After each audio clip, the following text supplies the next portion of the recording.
Today, Congresswoman Nancy Pelosi announced she will not be seeking re-election as Democratic House Speaker after a long career of congressional leadership. But how will this change impact our local government? Western Mass News reporter Olivia Hickey joining us live in studio with more. Olivia? Chris, Pelosi's announcement comes after this week's projection of the Republican Party taking control of the House. However, John Back, a history professor at Western New England University, tells us her announcement wasn't a surprise and it isn't going to make a big difference in our local government. Representative Neal is not someone who seeks a leadership position. He is someone who is behind the scenes writing legislation, and trust me, he is someone who will be in touch with the next round of Democratic leadership.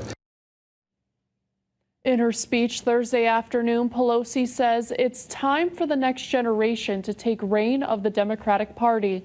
Pelosi was first elected to Congress in 1987. She became the first and only woman elected to Speaker of the House from 2007 to 2011 and returned again in the top spot in 2019. She led the Democratic Party through the passing of the Affordable Health Care Act. And politics aside, Back tells Western Mass News Americans cannot underrate her trailblazing career. For some Americans, this is a day of reflection. For some Americans, it's a day of celebration.